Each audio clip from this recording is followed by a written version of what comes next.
اللي فاكر إن أبو الهول مجرد تمثال حجري يبقى مش فاهم.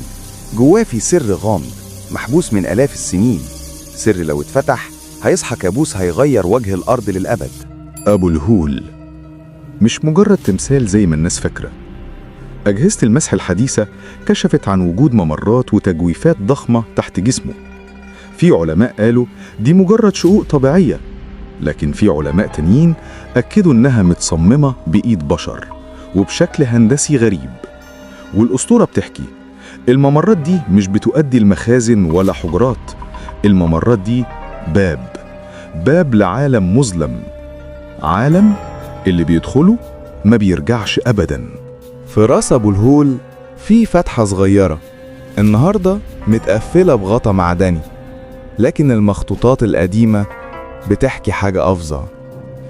الكهنة كانوا بيدخلوا من الفتحة دي ويتكلموا بصوت منخفض جدا، والصوت يخرج من فم التمثال نفسه وكأن الحجر بيتكلم.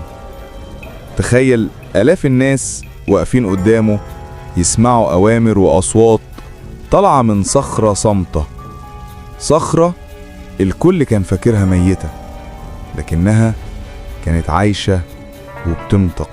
الأنف المكسور سر غامض لحد النهاردة.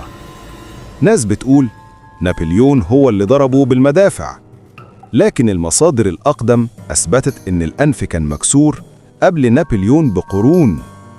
في رواية بتقول إن شيخ صوفي في القرن الرابع عشر ضربه بنفسه لأنه كان بيشوف الناس بتعبد التمثال. بس الغريب إن لحد دلوقتي مفيش أي أثر للأنف المكسور، لا بقايا ولا حتى حجر، كأنه اختفى من على وجه الأرض أو متخبي تحت الرمال، جزء من لعنة لسه محدش قدر يفكها. في ليالي قمرية معينة ظل أبو الهول ما بيبقاش ظل أسد. أهل المنطقة زمان حكوا إنهم شافوا الظل بيتحول لشكل تاني، شكل لجناحات وقرون ضخمة، كأن في روح محبوسة جوه التمثال وبتظهر للناس في صورة مرعبة تانية. واللي شاف المنظر ده اتجنن وقال بعدها أبو الهول مش مجرد حجر، أبو الهول مخلوق محبوس جوه الصخر.